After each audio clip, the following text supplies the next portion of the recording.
So as far as I understand, Ilhan Omar's daughter, Isra Hersey, is one of the 3 students that got suspended for standing in solidarity with Palestinians facing a genocide, which is ridiculous.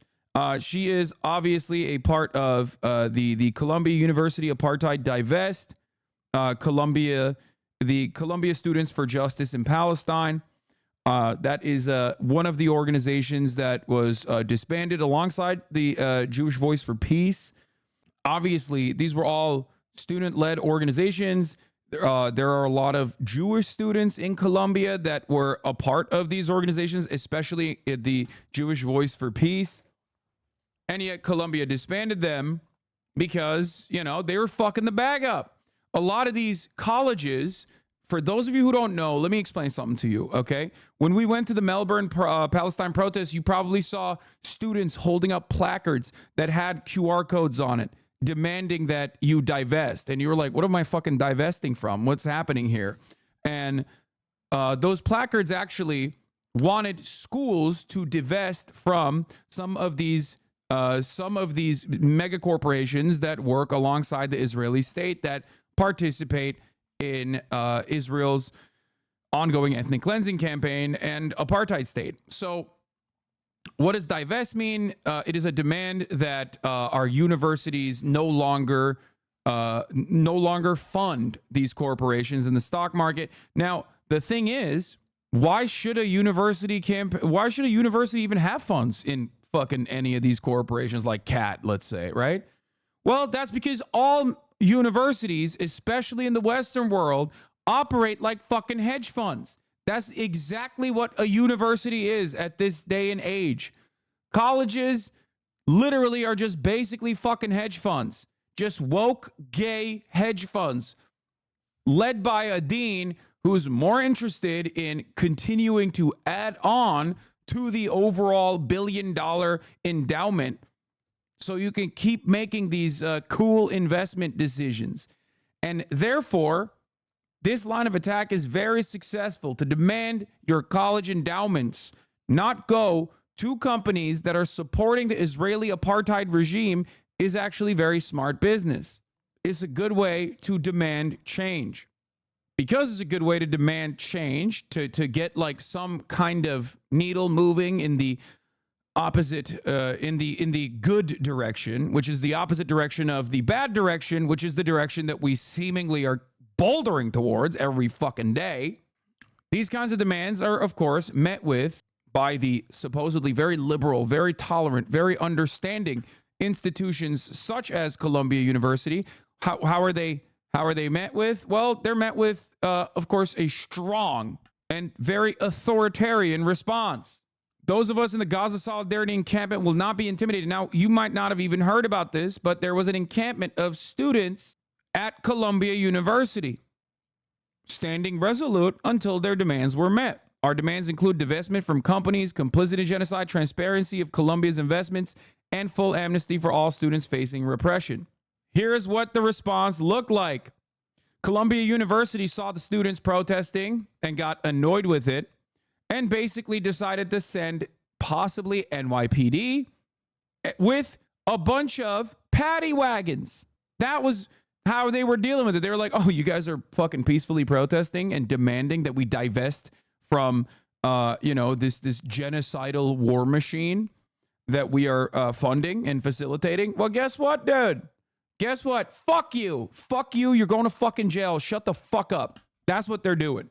Now, of course, this is happened throughout American history, and those who do get arrested in situations like this are almost always on the right side of history. You know, you get a little snapshot of what this used to look like. What this used to look like throughout history in general. I mean, there was Vietnam protests.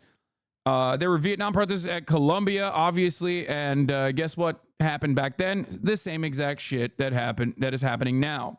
Okay? Wow. Do like whatever.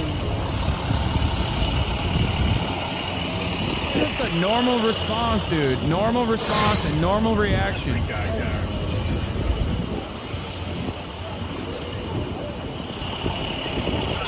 so glad we got the fucking Guido Goon Squad out here wearing fucking tactical military gear. Let's go, baby. Let's go.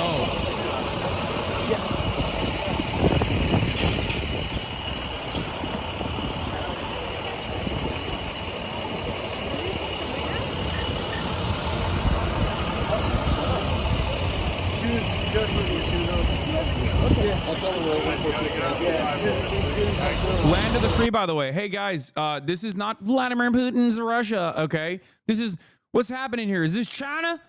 Is this goddamn China? Is this Vladimir Putin's Russia?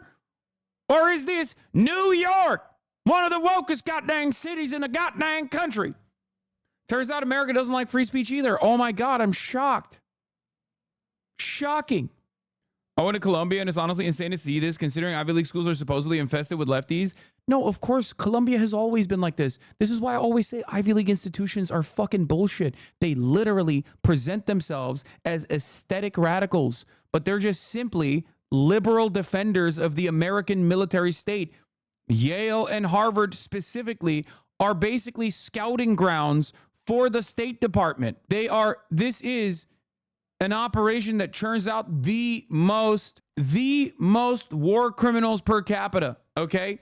It is a war criminal factory. It is the descendants of war criminals ready to do more war crimes in the fucking future. That's what these Ivy League institutions do. Now, of course, that doesn't mean that there aren't brilliant, brave, bold, awesome socialist individuals who happen to go to these schools. Of course there are. But make no mistake, the notion, and I've said this for fucking years, and it's yet another moment of vindication for me. Not that this is about me, obviously it's fucking bullshit, but like this is something that I fought against for many, many goddamn years. Back when you guys were in your fucking diapers, I was duking it out in the marketplace of ideas against people like Charlie Kirk talking about free speech on college campuses. The one thing that I always said, the notion that college campuses are actually objectively leftist is a ridiculous one. Have you never actually fucking encountered the business school? Of course you didn't, Charlie Kirk, because you didn't go to college. But let me tell you, the notion that college campuses are all woke socialist is ridiculous, okay? It is objectively ridiculous. Most of these institutions are churning out neoliberal hegemonic propaganda. This is the college campuses are in the interest of creating the next professional managerial class that absolutely abides by the religious almost zealotry required to defend neoliberalism. That is what the goal is. And it's very successful in that regard. Right-wingers talking about college campuses being woke is exactly like right-wingers that live in rural bumfuck parts of Texas talking about how the big cities are riddled with heroin needles and homeless people and crime that will kill you. Why the fuck am I asking a fish what it's like to live on land, brother? You ain't ever seen it. You can't live on land, fish. Shut the fuck up. My college brought Rabbi Shmuley to talk about Israel in like 2019, and TPUSA still called us woke Marxist institution. Exactly. Talia Jane is on the ground talking about how the NYPD has entered the Columbia campus, led by Chellen Daughtry. SRG shouldered their way past students, then played a recording about an unlawful encampment and that students will be charged with trespassing. At least 1,000 students watching yelling shame at the NYPD. Oh, you gotta wait. Look, you gotta wait. Everyone gotta wait. Go back that way. Thank you. Nope, go back that way. Excuse me, go back that way. We will divest.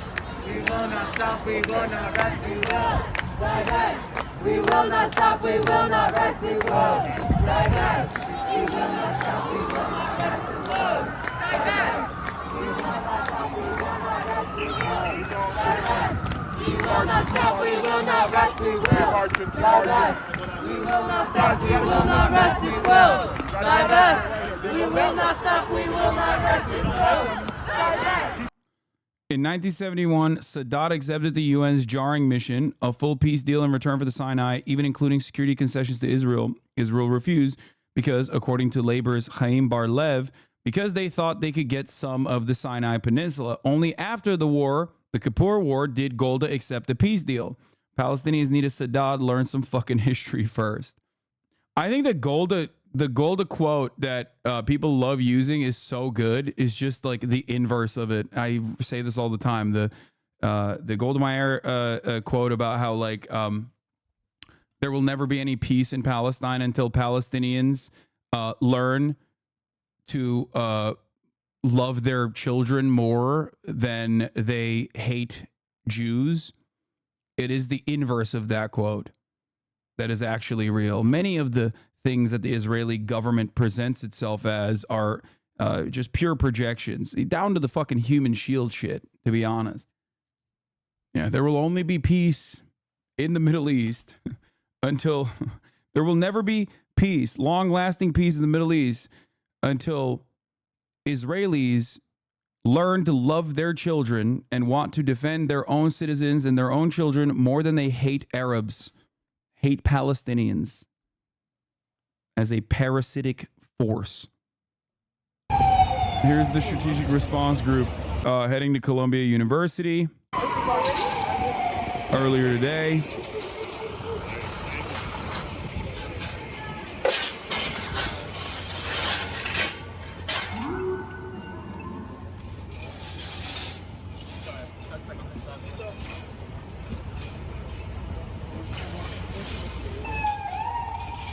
Sorry, man. I got stuck on this side.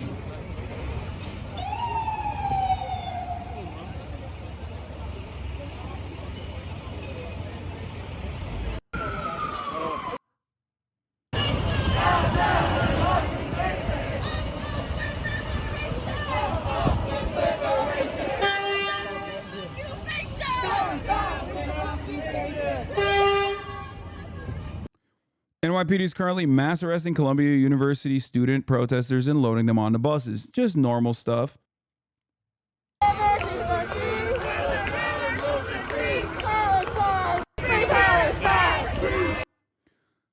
Mass arresting student protesters, Gaza Solidarity encampment at Columbia University now. Cops are even arresting the NLG legal observers.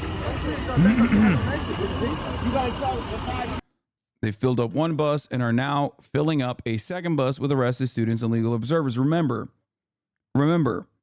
these are students who are anti-war protesters. These are students who are anti-genocide protesters.